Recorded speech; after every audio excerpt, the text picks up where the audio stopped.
Hey everyone, welcome to Game Off Podcast, episode 17.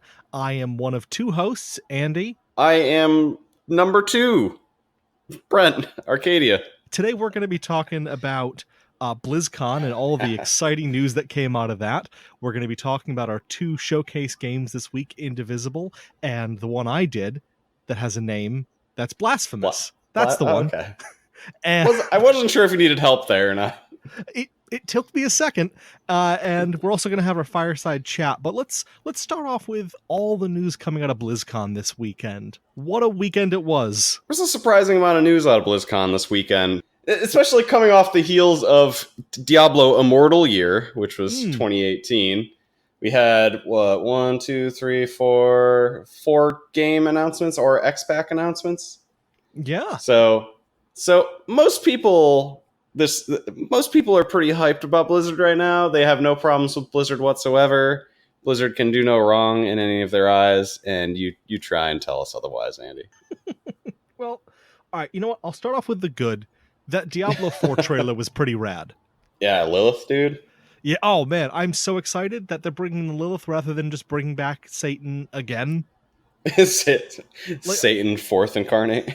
I get it. It's his game. It's named after him, but yeah, really excited to see Lilith as a main antagonist. She looked super cool. Everything looked appropriately dark, which I know was a big complaint people had about D3, that it was, bright and you could see scenery and details of things. And I know that that's something that people don't like in games, so yeah, you got that back. I'm a bit triggered as soon as you said that, because games like Gears of War always got shit for being like gritty, and then when they made it colorful, everyone's like, finally, this is what we wanted. D3 had like the darkest story in the entire franchise, but there was like the brightness shader was up to 100, and everyone was like, this isn't the Diablo I know. Why aren't the sides of the screens bleeding all the time? I hate it. Well, what you're realizing there is that no one knows the story of Diablo. No one's read it or paid attention to it at all. You didn't read the novelization? No, I didn't read the novelization. I didn't watch any of the animatics that I'm sure were out there at some point or another.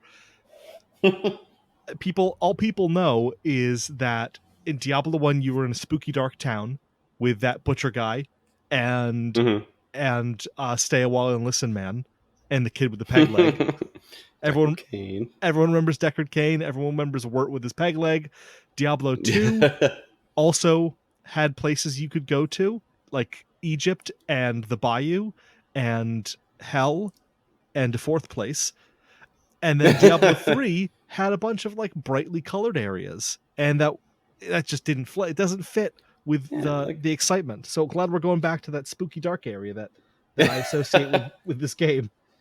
Man, the desert and the heaven area, I don't even know what they call it in the franchise, but those were 2 of like the best areas in Diablo 3. Oh yeah. And the heaven area wasn't necessarily the brightest one either. Like it was a nice mix. Like it had like the corrupted parts of it. What was nice about the desert and the heaven area is that you've got really distinct visible architecture that's not covered in decay and rot. Yeah, like that brightness turned down to 5. Yeah, that's what made it interesting. Even when you were going into dungeons in those areas, it was still, you could clearly tell the area that you were in rather than it looking just kind of like weird blackness and then the area you were standing in ambient light. Well, yeah, I mean, I have plenty of gripes with Diablo 3, but it was definitely not like the design of the game. So do you think that they're going to continue with the great model they set up with Diablo 3 of a ton of post-launch content and tweaks and really just supporting the game long-term with only one actual add-on that you paid for? Well, see, I don't know what to believe anymore because this kind of segues into Overwatch 2, which sounds just like a paid add-on for Overwatch 1. So, like, is that what I want from Diablo? Like, yeah, absolutely. I paid for the Necromancer DLC. Like, that was worthy DLC. You get a whole new character, a whole new way to experience the game. Granted, it wasn't, like, more content, but, I mean, do you really need more shoehorn content in? Like, they were adding content in different ways via patches that wasn't necessarily... They had added like all the Nephilim rifts that all that stuff Yeah, that they right. added was a huge amount of post game content. The what would you call it? The Kunai cube of basically like mimicking and copying effects on weapons and items was an amazing Yeah. addition. Like the first time I saw that and played that game, I thought every RPG needs this for post game content. This is incredible. Yeah. This is such a good idea. Yeah, it's a very cool way to create content without being like, oh, we just discovered this new island and we're all going to go there and it has a very unique biome and you're going to suffer through another story. Like, I didn't need an Act 5 to this game. So I thought the way they handled Diablo 3 was very cool. And the add-ons for further monetization were completely optional because after they removed the real money auction house, there was no real ways for them to like make money off of the game. So they basically took 5 years and were just like, we're gonna work on goodwill. And boy, did they know how to piss on goodwill fast. But so yeah, how quickly do you think they're going to exhaust all that goodwill with various micro and macro and normal size transactions in Diablo 4? I cannot imagine they're going to waste any time. I mean, the Activision model right now is to just wait 2 months, and as soon as all of the people that they don't actually think they're going to grab money out of their pockets from have stopped playing the game, they're going to introduce something like they did with the last 2 or 3 Modern Warfares, and it's going to hyper monetize the game. And that's my main concern is they have this model now, and they're not afraid to just jam it into every one of their games. Well, and it's a nice thing because it means that all of the reviews that show up on OpenCritic and Metacritic mention nothing about monetization. Yeah, exactly. Because nobody goes back and re-reviews games, no, aside for like 1 or 2 exceptions. So I'm very hopeful and cynical at the same time for Diablo 4. You mentioned Overwatch 2, which is a whole different set of emotions. Overwatch 2 is, and I'm not afraid to say this, a game that doesn't need to exist at all. What they're adding is stuff that they said that they were just going to keep adding to the base game. It's not a whole new game. It's not a whole new experience or set of characters. It's Overwatch plus more, which historically does justify a sequel, but they're not just like cutting the cord on Overwatch either. They're going to support and release content for both games. So here's my thought on it. And I've heard a couple of people indicating kind of down this line as well. But follow me here for a second. So you've got new characters that are going to be allowed on both games, 1 and 2. You're going to have new maps, 1 and 2. And your cosmetics that you purchased in 1 are going to transfer over to 2. Sure. So they don't have to worry about splitting, quote unquote, the community. Everyone's going to keep playing. Yeah, but which is a good thing. Activision right now has a game out that you may have heard of called Destiny 2. And Destiny 2, I've heard, is not doing very well. Well, they're not even publishing it anymore either, keep in mind. So do they have any persistent progress shooters out there now? Do they have any long-term? Because my thought is this is what they're looking at Overwatch and saying, this is a brand that we can basically turn into Destiny. Oh. So we're going to add a ton of progress shooter PvE content, and we're not going to create a hard break so that everyone can play around these new characters and see how much fun they are in Overwatch 2, and then just kind of, oh, okay, I'm just going to make the jump over so I can play the PvE stuff. But then build up this community of people who are playing PvE and spending a shit ton of money, because the one thing that they're not making money on is loot drops and loot. They're not making money. All they're making money off is skins. Yeah. So if they can turn it into any kind of progression-based game where there's anything that you can open that is actually assisting you in being better at the game, even if it's just buying keys to open more chests or whatever it is, now they've got their real cash cow. and Overwatch has fulfilled its destiny of just being a way to print money for people who like PvP or PvE. That's my thought.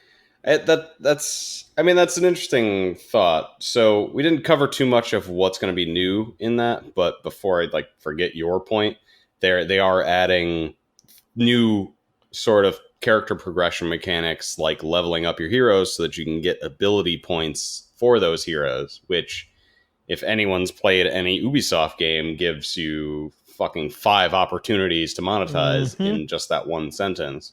So yeah, the cynical thought is is that fun or beneficial to the average player, or is that just business talk that also gives depth to the game, quote unquote? But in reality is just, hey, we can sell XP boosters and, perk points and all this shit. I mean, if it were another company other than Activision, there could be some leeway there, but I feel like this is 100% just, we need a way for Overwatch to constantly ask you for money. Yeah. Because if you don't care about skins, then you don't care. Then you're never going to pay any more money to Overwatch. Yeah, if this was like a AA studio doing this, you would see like, oh wow, they just really want to add more like personalization to the game. But it doesn't necessarily feel like that, and we don't really know what this next generation of Blizzard games is. It's going to be now that they're part of Activision, because really, like, if you think about it, like WoW Classic and, like, to a much lesser extent, Overwatch were sort of the only things that happened during this era, and Overwatch was pretty much already released before they joined in with Activision. So you could literally point at WoW Classic and be like, that's an obvious cash grab, you fucking animals. Like, who are you even trying to fool? And that's really the one thing that's come out of this era. Otherwise, it's just been content, X-Packs, stuff like that. So yeah, we're going to find out very soon what the effects of the Activision merger are. I think it's just going to be pushing those micropayments as much as possible. I know that's a huge part of. I'm sure they reported that as a huge part of their own revenue stream. So I can't imagine that they're going to look at something like Overwatch, which is a hugely profitable brand, and say, "Yeah, we don't need to do anything with this." Yeah, I mean, they've made services out of all of Blizzard's major properties, and the games that they were having trouble making proper services out of, like Heroes of the Storm and StarCraft, they barely exist anymore. They basically cut support for both games. What are you talking about? Heroes and StarCraft are getting new character.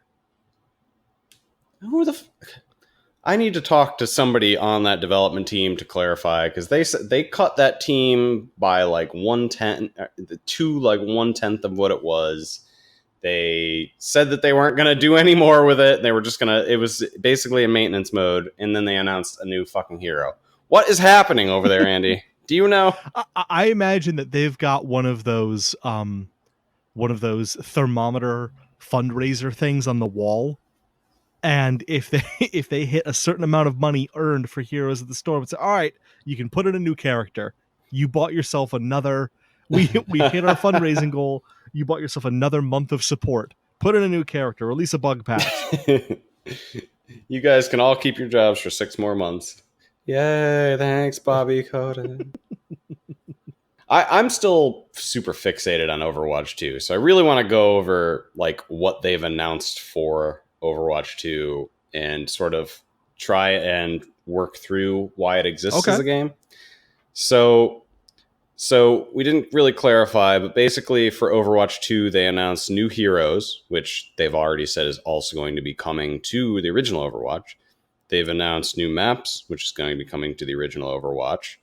They've released they're going to release a new PvP mode called Push, which they haven't clarified as to whether that's going to be unique for 2 or not. But if they're pushing 2 as a story game, I don't know what they're pushing. I can't even say that as a mega X pack. Let's go with that. Then it seems crazy that they're going to splinter the player base and only include this mode in Overwatch 2. They're going to update some of the skins for some of the heroes. And then obviously the big thing is the story mode, which is the one thing that is very clear that is going to be unique to Overwatch 2. See, I think that they're going to splinter their player base, and they're going to do that very intentionally. Because if they have everything there, as you can keep playing all your existing modes, you get to play all these new maps, but there's this new game mode called Push, which is super cool in multiplayer, and all your friends that you used to play multiplayer with are now all in Overwatch 2 playing Push. Which isn't, you just buy it for that new game mode. And then once you're in there, it's, hey, all my friends are here, may as well try out this new PvE thing. With the PvE, it's much easier to push timed events, timed raids, daily login bonuses, all the bullshit that ups engagement and gets people in there paying more money. And it's just, it's just this push mode. It's super cool. You've been seeing a ton of GIFs online, on Reddit. Looks really interesting. I just want to check it out. They're doing a free weekend. Mm-hmm. Yeah, obviously none of the streamers are going to be playing Overwatch 1 anymore. So like all of their press is going to be completely Overwatch 2, and it seems weird to even support Overwatch 1 anymore if they're going to be making such harsh moves away from it. Like it's almost like they're trying to pretend they're keeping their promise and just supporting this game indefinitely. If they're gonna support Heroes of the Storm, support Overwatch 1. I mean, I gotta imagine it's got a larger player base. Yeah. And I mean, obviously, if there's crossplay, all of the customization and hero leveling has to be between both games. So they also tried to sell that as like, oh, look at this great new thing for Overwatch 2, but it wouldn't make any sense to not have that in both games unless they're saying like, oh, this is only available in the ranked mode. That's 100% what I'm expecting. The old game.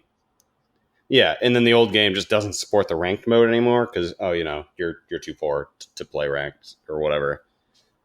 And so, yeah, I'm sort of expecting it to be like, oh, you can still play the arcade mode. Like, this is the maintenance mode game where you basically can, like, diddle around. Yeah. And Overwatch 2 is the game you have to play if you want to play, like, the streamers or play any of the new modes because you're the first-class citizen that's got to upgrade to the latest. No one's going to watch you stream Overwatch 1 unless you're doing a stream about how no one's playing Overwatch 1 anymore. Yeah. Even that probably lends itself better towards a YouTube at that point, video. Just go play Battleborn. That's much funnier. I've been waiting in queue for 3 years. I love that game. So sad.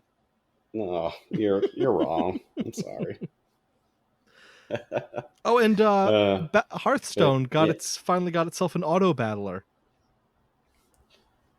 Yeah, that's cool. And also Warcraft has another X-Pack. Yay! Yeah. Yay. Okay. I think that covers BlizzCon. Oh, we didn't talk about their apology at all. We didn't cover what apology? Their attempt at an apology.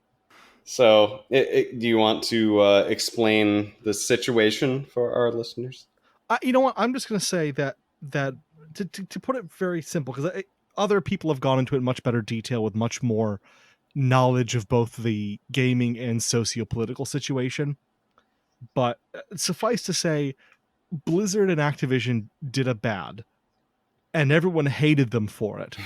And then Blizzard and Activision said, well, you can't be mad at us because it kind of relates to this policy we kind of have already. So because there's a policy, it's not wrong because we already wrote it down before it happened. And everyone said, no, that's not how anything works. No, it's not how ethics works Just because at you all. wrote down, here's my shitty policy, doesn't make it suddenly a good policy. Still a shitty policy. And so Blizzard and whatever the guy's name from Blizzard got very brave and put on his big boy pants and stood in front of an audience and read a prepared statement that someone else clearly wrote that said, we're sorry we didn't tell you more about how we were going to do a bad.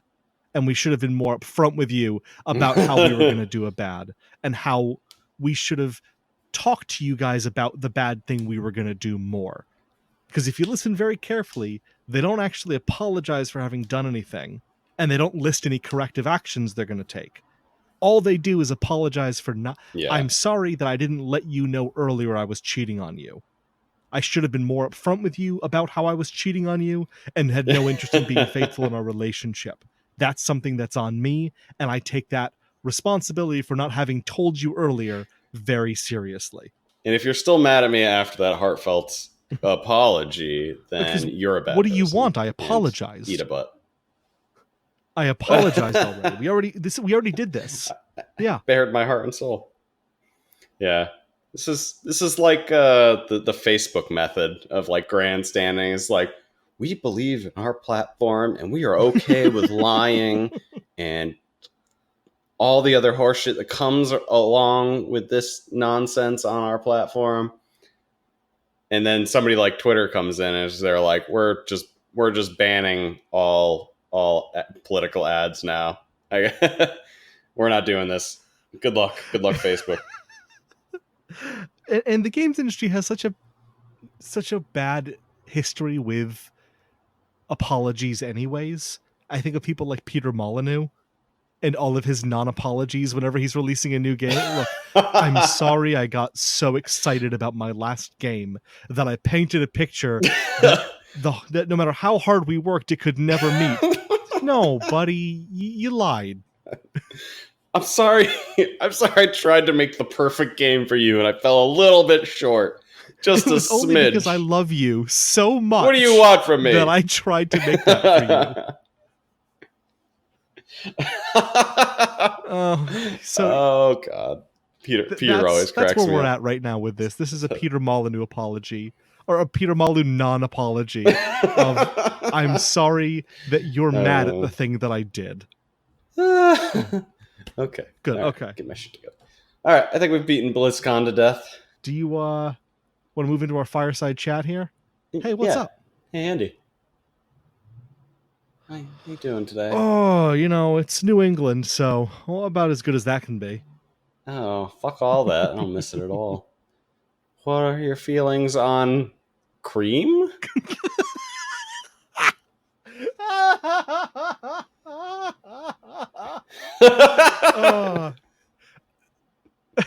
I have no other formative words around the word cream. It just says cream. Gracious. Okay. Well, I don't have any context either. What the hell's going on in this person's head? I'll try to cover this from as many angles as I can. I like the song Cream by the Wu-Tang Clan. I've enjoyed I got a copy of Cream's Greatest Hits featuring songs like White Room when I was in high school, and that was okay. I think I only listened to like the first 4 or 5 tracks off of it. Oh God, the 90s. He's one of those 20th century masters greatest hits. You'd see it like the checkout at CVS. With it, they were all formatted that all had the same layout and yeah, you know what I'm talking about. So yeah, like the Marvel movies. Too. I really like the song "Peaches and Cream." That's a classic. Probably like that off of Cream's Greatest Hits. Oh yeah. Care to sing? No, I'm not gonna do. I don't have the setup. I don't have the lights. I don't have one of those long hallways that you'd see in 2000s R&B videos that were filled with like LEDs and mirrors. So I'm not ready for that yet. If we ever do video streams, I'll get that ready. Goddamn poor. I take cream in my coffee, although I prefer Coffee Mate or what's the one? International Delight, like a non-dairy creamer because it sits better with me. I like whipped cream, but I don't have a lot of cause to use it because I don't really eat ice cream or desserts that you can put whipped cream on. Any other cream things? I think that covers. Cream corn? I don't really have. I remember seeing creamed corn in a lot of 90s TV shows as like some disgusting thing that you'd get at school cafeterias. But we never got that in my school cafeteria. They had corn, but never creamed corn. They just had like, corn niblets out of a can. So I don't really have a lot of thing with creamed corn. Cream soda? Oh, I fucking hate cream soda. Oh, it's so gross. I can't abide cream soda or root beer. There's something about them. Oh, motherfucker. All right, we're moving on fast. Cream. Have you had cream ale? Probably. I've tried a number of different ales, so I've probably had that at some point or other. It doesn't stick out. I've had egg cream at delis. Cream cheese. Did we go over that? Cream cheese. Egg Cream cheese is good. I'm a big fan of that. I like the whipped cream cheese. Yeah. Cadbury cream eggs are all right. A bit much for me these days, but I liked them as a kid. Are we supposed to talk about man cream? Is this where this is culminating? You talking about like pomade? I use pomade, and it works pretty well. I've had the same thing of Old Navy of Old Spice Swagger pomade for the last like year, and I swear that thing never runs out. I use it every day. So I think we've covered all iterations of cream. Yeah.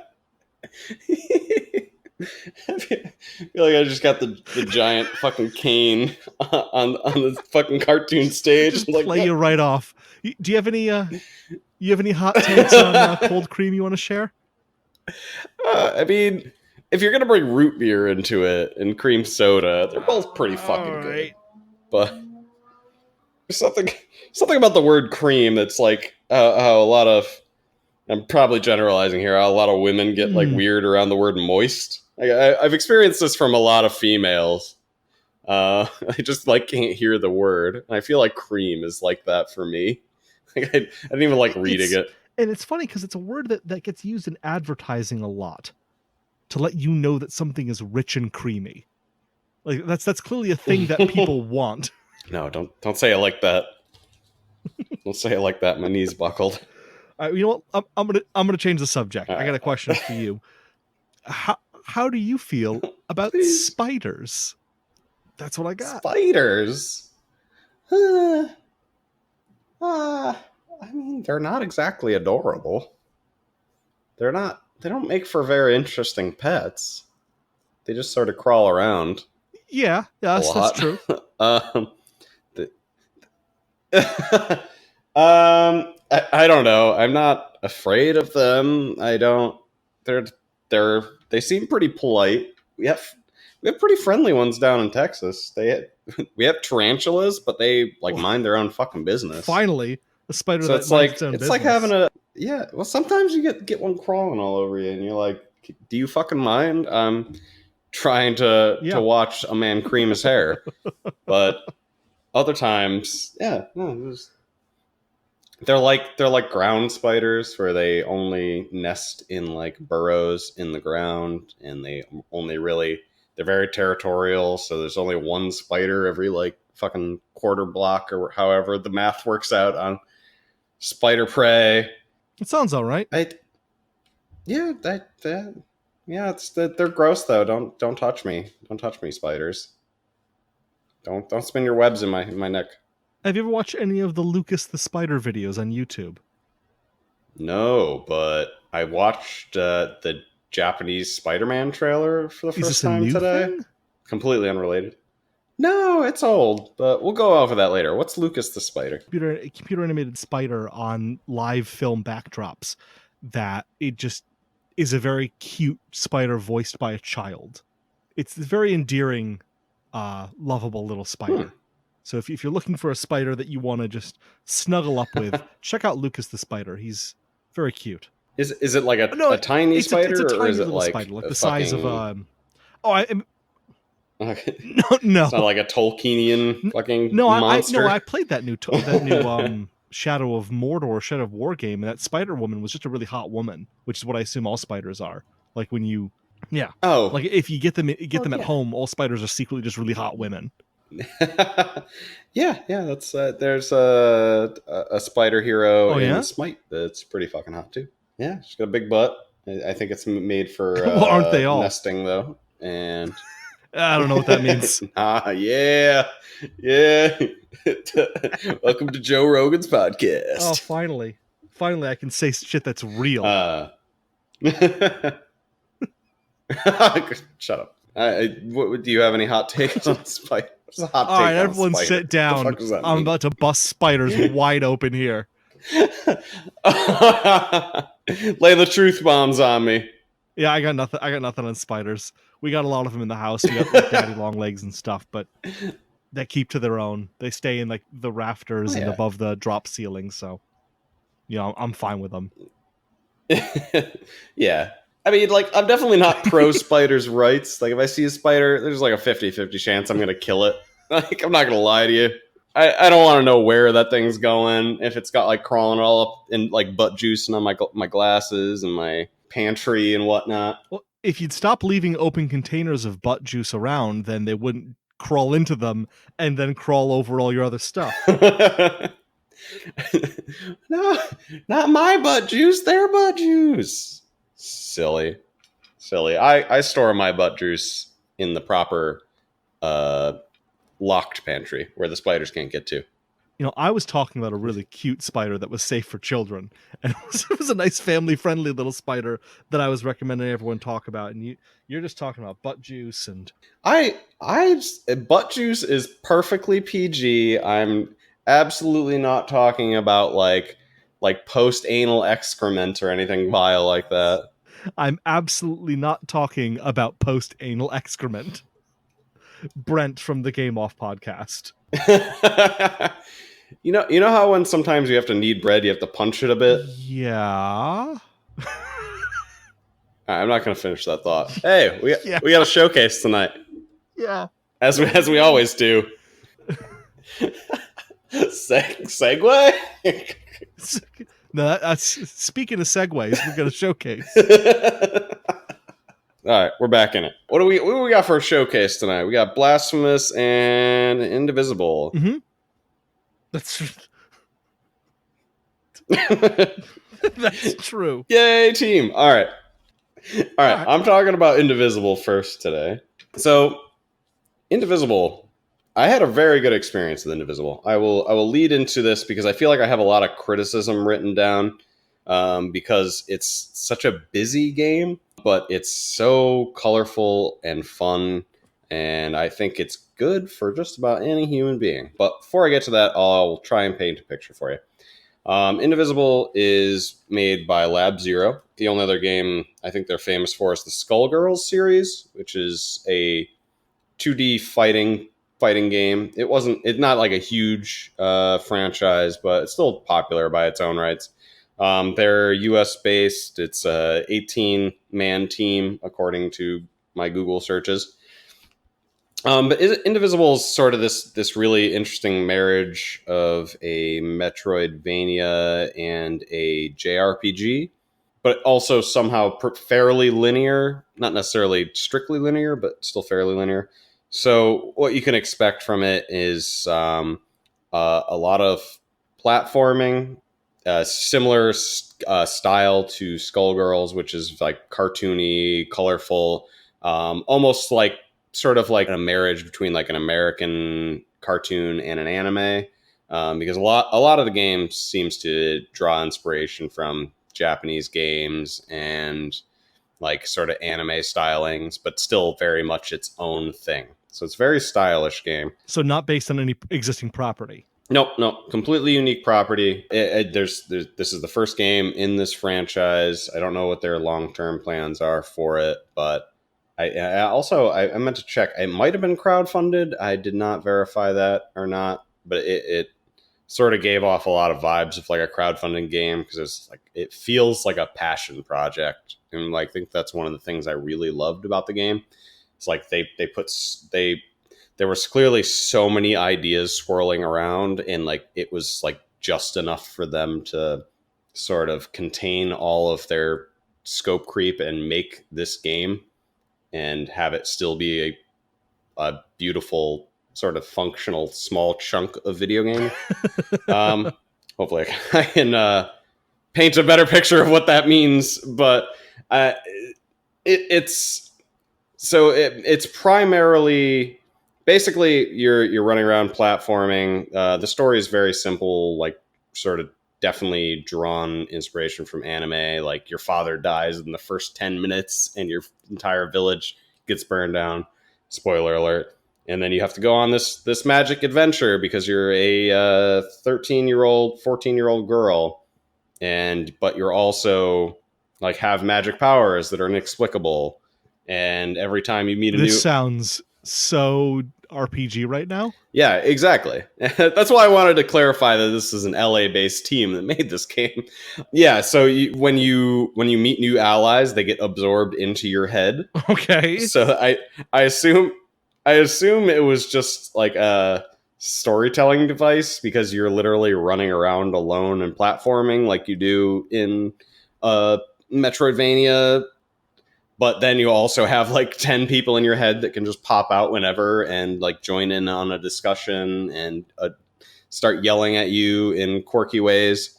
But yeah, mostly platforming, jumping from spot to spot. You're gonna hit a pretty. It seemed like a pretty finite amount of enemies where you could sort of engage them prior to being in the battle sequence. So not like old JRPGs where you just get into random encounters. Like you'll see the enemies on this 2D plane, and you'll be able to engage them first and sneak attacks and get the advantage on them and whatnot. So kind of like in Dragon Quest, where you can sneak it, like initiate an attack with, or initiate a battle with an attack that puts them at a disadvantage. Yeah, exactly. And you have a few different ways to do that too. So it's sort of more interesting than a lot of games to do it. Like you have like a spear ability that you can use out of combat, a bow that like sort of both of those sort of disable the enemy, but it doesn't initiate combat. You can also run up and sort of do like combos on them with your axe, or if you're doing a sprint, which requires you to like turn into a monster, you'll run up and just sort of fucking shoulder tackle bros, and that initiates combat. That's sort of the gist of the game. It's when it opens up, you get a bunch of different zones that you can go to using a boat. So there's a mild open world aspect to it, but I mean it's fundamentally 2D. It reminded me a lot of the world design reminded me a lot of like Shantae and Half Genie Hero, where there was like you basically just have a map, and it's not like I can free roam. It's just select the next place you want to go to. Yeah, I'll field some questions now, Andrew. Okay, taking some questions from the audience. I appreciate you taking some time there. How is the platforming? Is You're it welcome. good platforming, like actually fun? So, this is actually one of the gripes I have with the game. The platforming's janky a lot of times, but it's also cool sometimes. Okay. So you have an axe. So basically, when you're jumping around, it's normal platforming, but you also have an axe that you can just fucking like just drive into a wall, and that gives you a extra burst. You also have a spear that you can do like a mega jump with if you're on like a level ground. But for the most part, it's not like it doesn't like feel like good platforming. It feels like you're jumping from platform to platform because you sort of have to. It does one of the worst things I've ever experienced in platforming, where when you land, you're not running at full speed. Oh, you slow down, and then you have to sort of start running again before you can jump. So then, if you're not running at full speed, you'll only do like a half jump to the next platform. So you can't do like a jump, and then it will be like the same.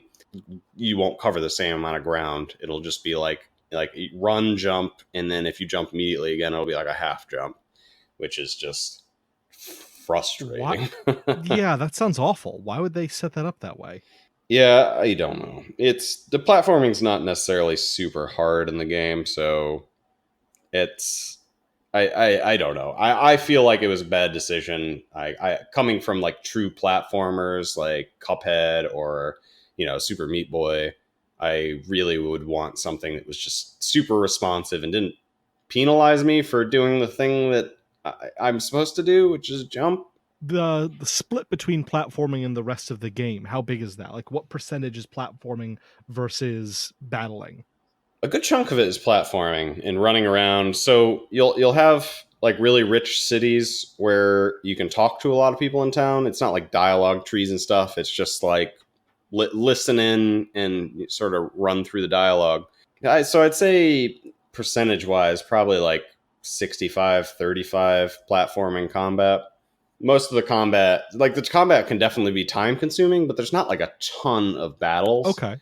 in any given zone, there's maybe only like 10 enemies, but when you attack them, they split into like 5 different enemies or something like that. So the fight itself might take like a minute or two sometimes.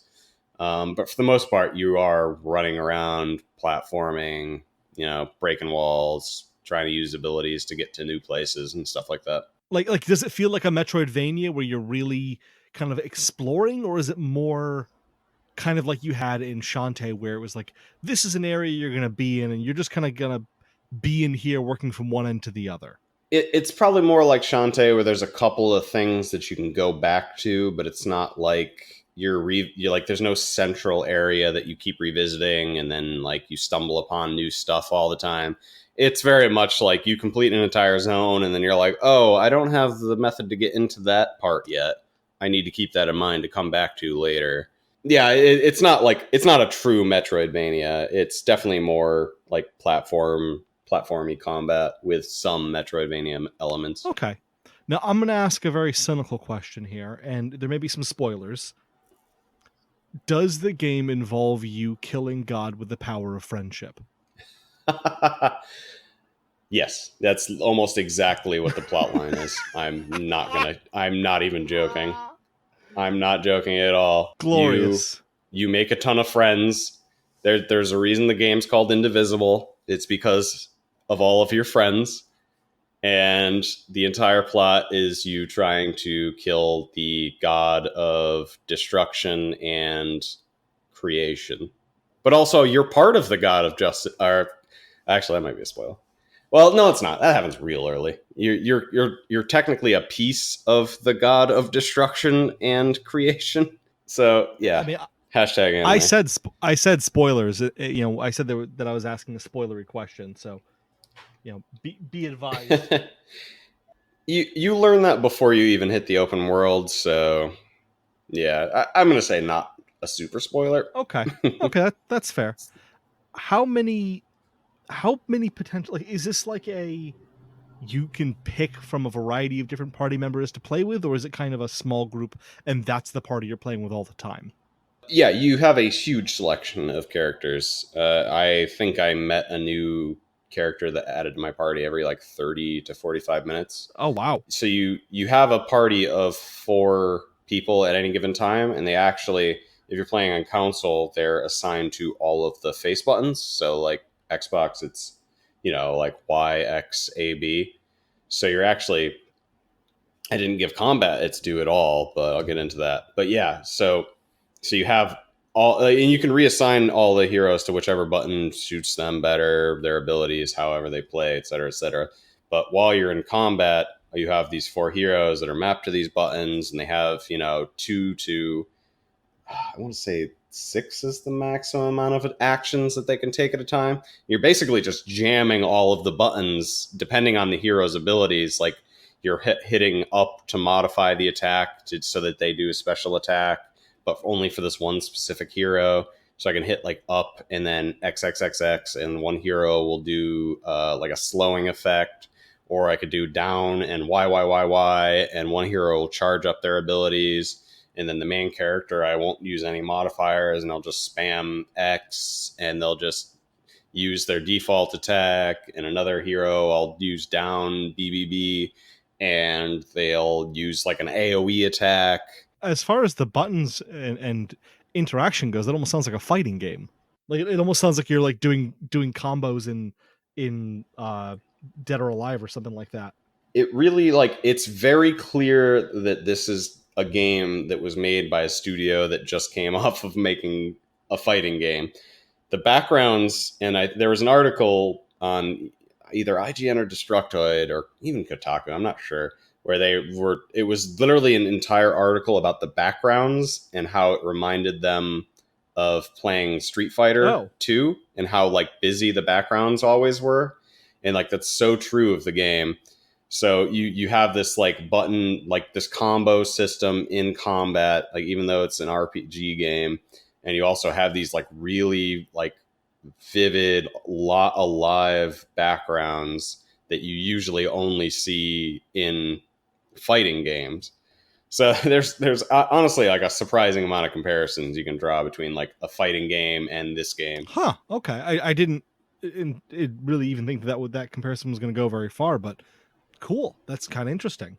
Yeah, I'm traditionally really bad at fighting games, so like I think that's one of the frustrations I had honestly was that like the combo systems were so deep and like not not easy to intuit that like it was almost frustrating to try and learn how to do it, but also try and do it with four characters at the same time.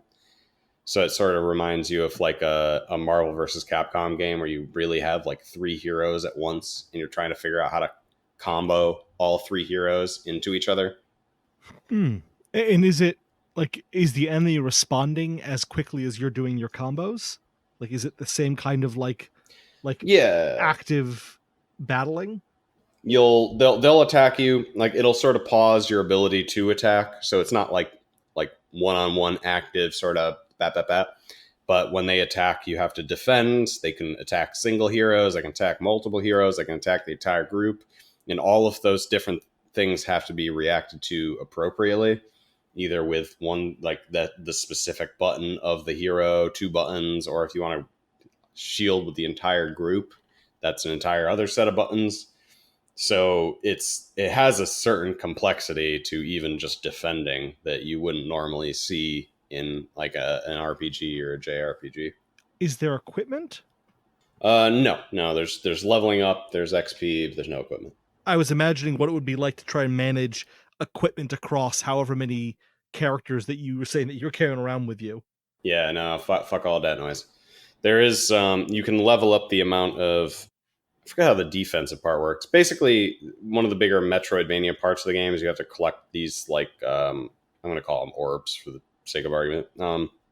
You collect them orbs and you trade them in for upgrades to your defensive or offensive potential. Um, so like that's the only other JRPG portion of it is like you can upgrade your attack and defense, and then you can upgrade your level by beating enemies and getting XP like you would expect. Okay, that sounds pretty straightforward then. Other than the unique battle system. Yeah, that part is very straightforward. Any idea about how long the game is? Like a 20 plus hours, not tremendously long. It's a $40 Okay, game. that's pretty good for Um, $40. so you're definitely you're definitely getting your money's worth. Would you recommend it? Yeah, absolutely. It's beautiful. It's fun. Honestly, my thumb hurt a lot of the time because of the button mashing. So fair warning there. If you have grandpa thumbs like I apparently do, that I haven't I haven't felt like I was pushing my thumb too much since this much since Devil May Cry 5. So that's a weird comparison, but there you go. But yeah, it's colorful, it's lighthearted. It doesn't take itself seriously at all, not even for 1 second. Um, the dialogue's super cheesy, but I mean that doesn't mean it's like bad. Like if it, don't go into this game thinking it's like fucking Game of Thrones or anything. It's just a fun little game. It's exactly what it should be, and I think that's like great praise for like a large scale indie game like this. Very cool. I think that answers all my questions. Yeah, let me make sure I don't have any other notes.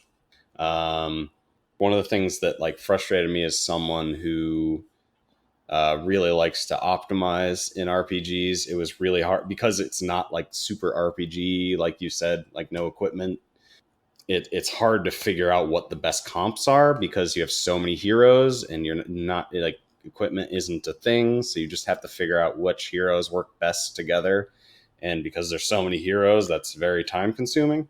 Do you end up just kind of like falling with one team that you roll 90% of the time because there's just so much other experimentation you'd have to do? Kind of. So I think the same I definitely use the same two characters for the entire game. I found later on that I would use a third character most of the time, and then I would try and swap out the fourth character from time to time just to try out like the literal ridiculous amount of new heroes you would get. But I usually end up going back to one of the original ones. So I would say like 80% of the time I was using the same group. Yeah. That's kind of what I would expect that I would end up in, just because I always hate that part of RPGs, of just trying out all the different comps and, all right, spend half an hour rebuilding this guy, and oh no, it didn't work. All right, try this guy with this weapon. This guy is this class. Yeah, I agree. And that's, yeah. It's not a huge problem in this game, but also, Cool. yeah. One thing I'll say too, the character design I thought for the most part was fantastic. Like I really loved a lot of the characters, but then there was a couple that were just like blatantly bad. I won't say names or spoil any characters for you because you're literally discovering characters constantly. But like a lot of the main characters, especially the ones you get early on, seem like really well fleshed out, and you're like, wow, I love these characters. I love like their dialogue. And then later on, you get like some real fucking just half-assed sort of bland cheese balls that just are like, oh, I must protect this area, and anything that goes against that, I am mad about. And you're like, shut the fuck up. Like, don't care. Sanctimonious piece of shit. But yeah, anyway. But for the most part, I've really loved a lot of the characters, and I really enjoyed any chance I got to enjoy dialogue with them. But yeah, that's Indivisible right there. Shall you introduce us to Blasphemous? Blasphemous is an interesting game. It is basically one of these modern 2D Dark Souls type games. Very methodical, kind of slow moving attacks to an extent. When you get hit, you get rocked pretty hard. You're not taking a lot of damage. You're not just forcing your way through an area and taking a lot of damage. It's 2D Dark Souls but Catholic, because the whole thing is steeped in a lot of, I want to say the team is Spanish, a lot of Catholic traditions of penitence and guilt and self-flagellation, that kind of side of extreme belief. And I don't know that it's expressly Catholic. Yeah. Like, I don't think it actually says that specifically, as much as it is just kind of evoking Catholicism. They talk a lot about the miracle, Yeah. and they have like a lot of terms like of Our Lady of this, but there's not a lot of talk of God or Jeebus or any of that.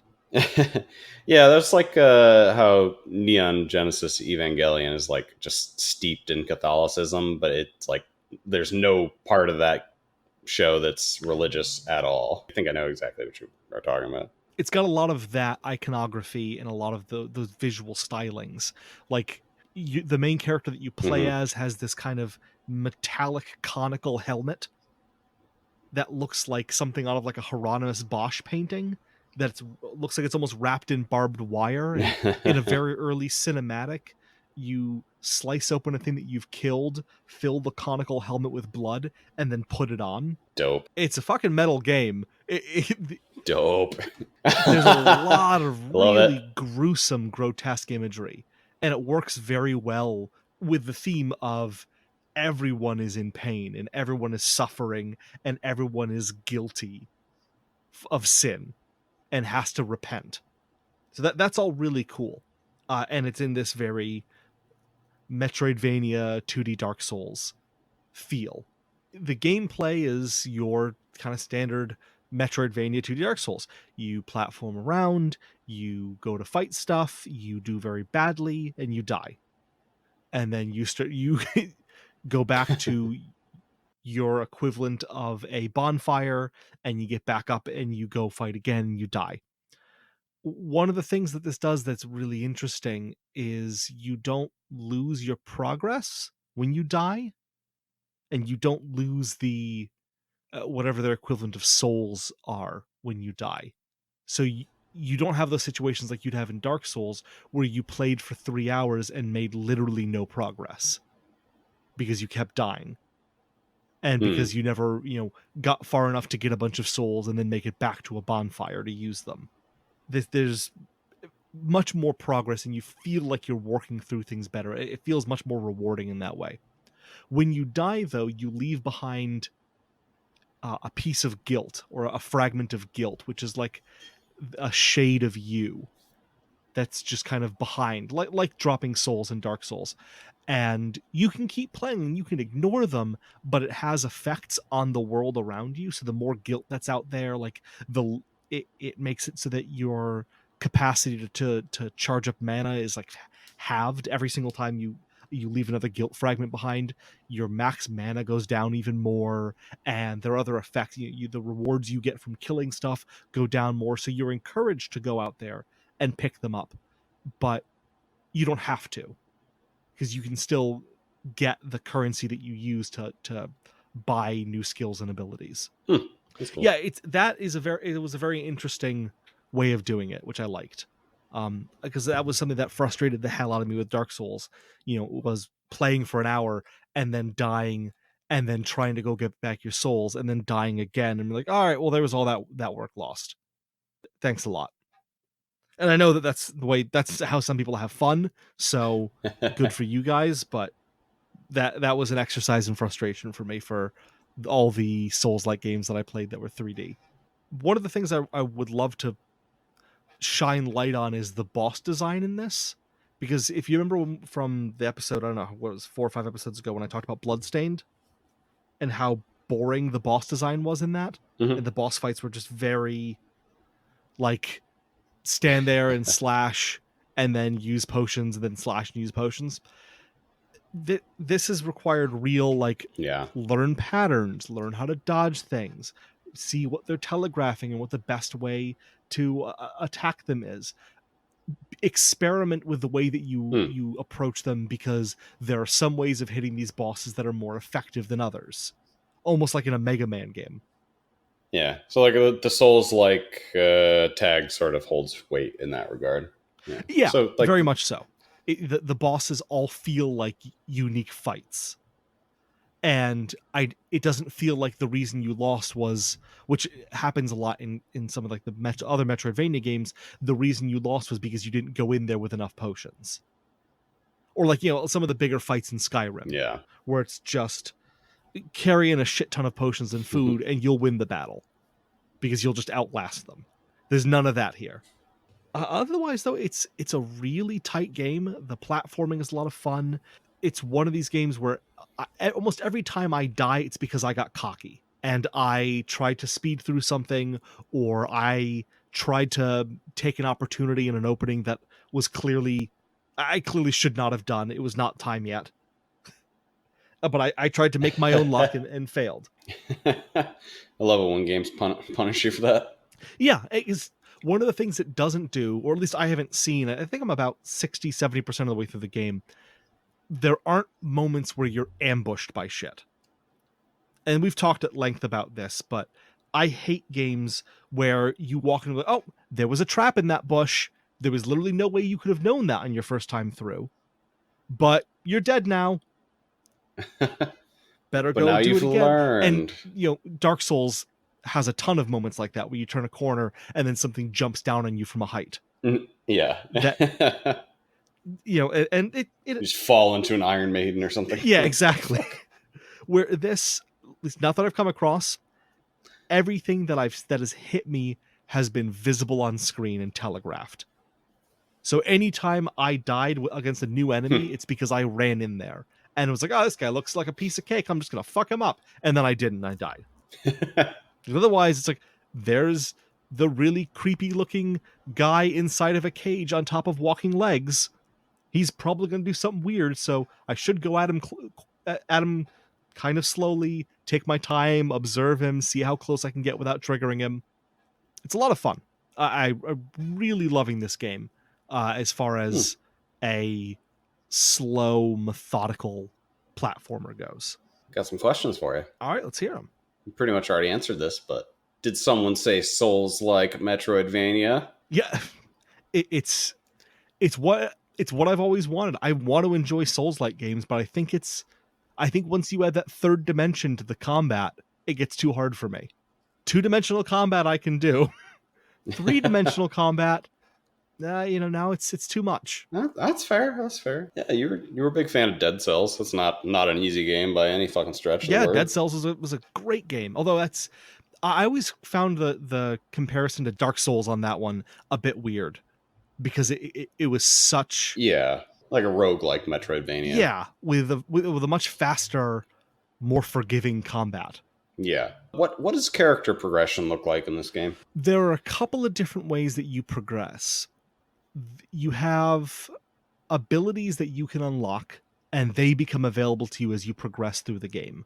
So it's kind of, that system that you saw a lot in late or like the infamous era of superhero games, where you'd have 4 or 5 abilities. You'd have like a set of 4 or 5 abilities that you could lock in whatever order you wanted, but the next tier of abilities wouldn't unlock until you hit a certain story beat. And then, okay, now these next 5 are available to you to unlock, but only if you've unlocked the tier above them. You also have things that you can put in your sword that are kind of your, I'm sure there's a better term for them, but your trade-off abilities of like, you can parry and parry more, stronger attacks than normal, but it takes you longer to recover from them. And those are things that you can socket in your sword itself.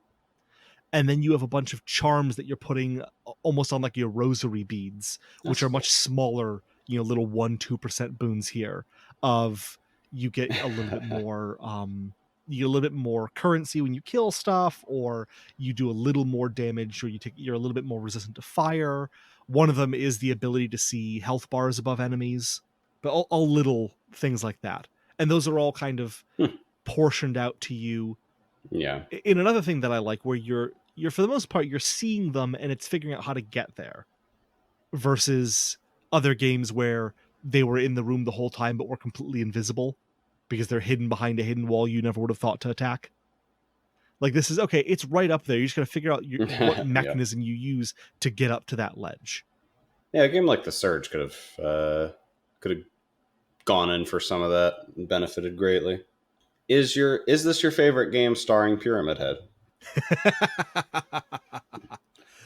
Oh man, I liked Silent Hill 2 a lot, but this is definitely the most fun I've had playing Pyramid Head. And it's got a lot less rapey vibes than Pyramid Head usually does, which I really appreciate. Even when I cosplay him. I try to cosplay as a modern Pyramid Head. As Dad Pyramid Head. Got the Pyramid Head with the dad body. He's got shorts, sandals, and socks. Still got a big sword, but he's just showing it off. Yeah, he only uses the flat side to discipline now. Exactly. Does this game add anything substantial to the Metroidvania genre? No, I don't think so. I wouldn't say that this is that people are going to look at this and say like, hey, here are some really cool ideas we can take from here and become standard in Metroidvania games or Dark Souls games. Like, I love the way that they change that, you don't lose progression when you die, but I've played other Souls-like games that you don't lose that progression, or the penalty is so small that it's not as crushing as it is in Dark Souls. Yeah. And the combat is, it's pretty standard side-scrolling melee combat. You combo attack. You can... Actually, one thing it does do, and I don't know that I've seen other games like this do this, you can actively damage yourself to either like gain mana or improve your attack. And it shows a little animation of him cutting himself with his sword in the stomach. Oh, that's pretty cool. Like, you're basically anointing your sword with your own blood. Yeah, it's worth playing just because the artwork is gorgeous. The opening cinematic is really hardcore. Its theming is incredible, and the theme and design of it really put this game above.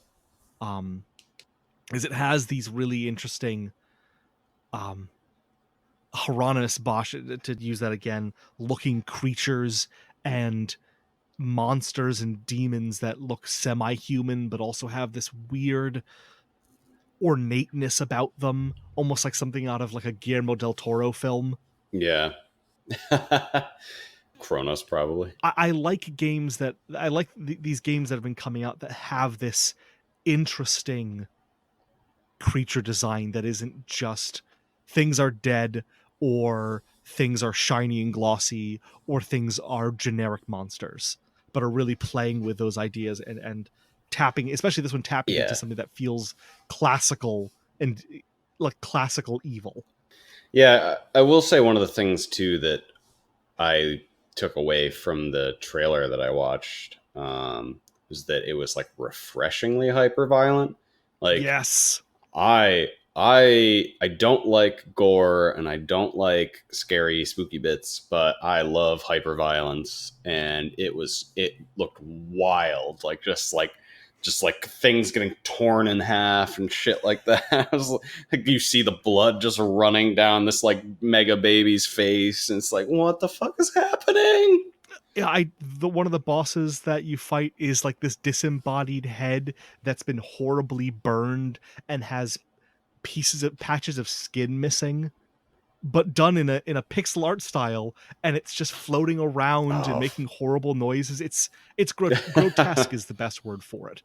Everything is just hyper grotesque, but not like romanticized or fetishized in any way. It's just like, here it is. Here is someone being ripped in half or having their stomach cut open and entrails coming out in a really gross, awesome way. Yeah.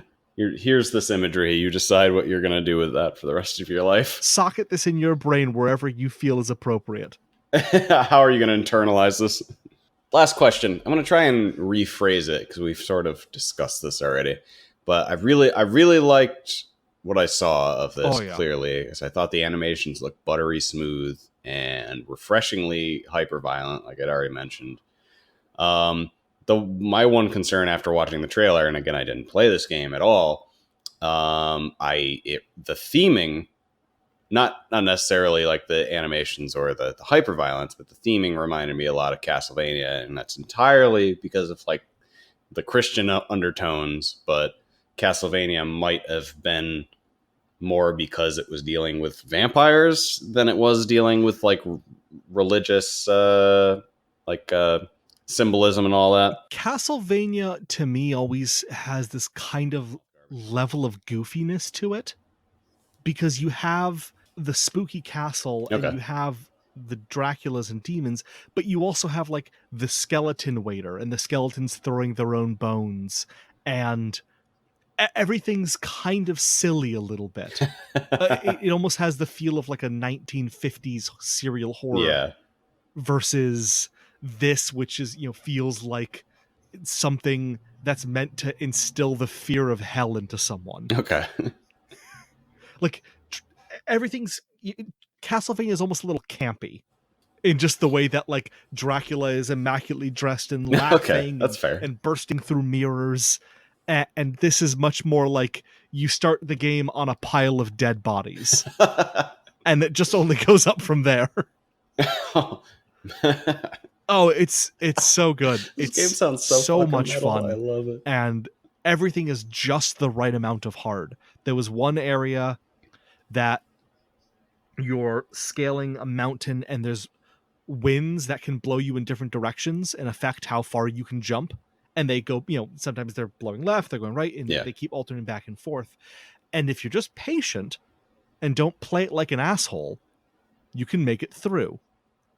But I kept playing it like an asshole, and you get up there like, I'm finally gonna hit. Oh no, I fell down the thing because I jumped too early. Okay, this is my fault. I did this to myself again, and that's what really hurts, is that you do it to yourself. Yeah, you'll learn someday, Andy. Well, I made it through that area. That's an early on. That's like a quarter of the way through the game, and I made it through that eventually. But that was probably the area I got stuck in to the longest, because I wanted to get through it, and so I started trying to cut corners. And you can't cut corners in games like this. You have to take your time and wait for the opportunity. And it showed me. Yeah, head to the grindstone, or however this is. Yeah. Any final thoughts? No, I'd recommend this game pretty heartily. I think it's if you heard me describe it and it sounded like something you might like, you're gonna like it. Sounds like something I'd like. It's a good chance to be playing this in the near future. All right, let's rank these bad boys. First, we should throw in last week's. Yeah, that's what I was gonna say. Brent got a bit sleepy last week, so we didn't rank the last two we did. So spoilers if you haven't listened to episode 16. But we did Ring Fit Adventure and Trover Saves the Universe, and I'm going to go ahead and rank Trover dead fucking last, number 25. Congratulations, Division 2. You're no longer the worst game we've played this year. Yeah, I've had time to dwell on this one, and I don't have any regrets. Ring Fit Adventure? I'm going to put Ring Fit Adventure at number 16. There's a lot that I liked about it, but it's also just the desire to get more active is what's going to keep me playing it more than the desire to explore the game more. It succeeds in a way that isn't a video game almost. Yeah, that's exactly how I feel playing basketball. Like when people start arguing about what the score is, it's like 2K20 basketball. Sure, but in real life, when you go to a rec center and you hug sweaty boys, yeah, it's just like, who cares what the score is? Can we keep playing and doing the exercise portion and trying to get better at the game that none of us are professionals at? Stop diddling around with 1 point here and there. All right, so as far as this week's standings go, why don't you rank Blasphemous for us? I'm going to put Blasphemous at number 14, right below Borderlands 3. And above Bloodstained, which you made a comparison to. Yeah, I think it's better than Bloodstained, and I'm not afraid to say that. I'm going to rank Indivisible at number 12, or above Surge 2 and below Gears 5. I think it's a better designed game than the Surge 2, a lot better realized, but it wasn't like the full experience that Gears 5 was. So that's sort of where my thoughts come. Like, I think I had more fun with the Surge 2, but I also accept that that game was just more made for me than it was like a truly good game. That's tough. So it's got to go down. But Indivisible is a fantastically designed game and a lot of fun. Definitely had a couple issues. You can rewind 15 minutes for that. I think a lot of people would really enjoy it, especially if you like platformers with mild RPG elements and button mashing. All right, that's it. What we got? We got to thank our listeners. Everyone needs to, not needs to. Hey, please, I would very much appreciate it if you all went to our Facebook and or Twitter and or Spotify and any other platform. If you're listening to it on a platform, you can probably subscribe to the podcast. Go ahead and hit that subscribe. Like the videos, like any videos that you may have listened to. If you haven't listened to the videos, listen to those videos and then like them. Just talk to us, Remind us, because like sometimes we're afraid that like Twitter isn't set up properly, and so if you add us, nothing happens. Sometimes like when you were growing up, you'd call your home phone to make sure it was ringing because you're expecting a call. So you just call, like, that's what we're doing right now. Like, if you could just call our Twitter and just test call. You could just do @GameOffPodcast, and then the text is test call, and that's fine. That's fine. We'll count it.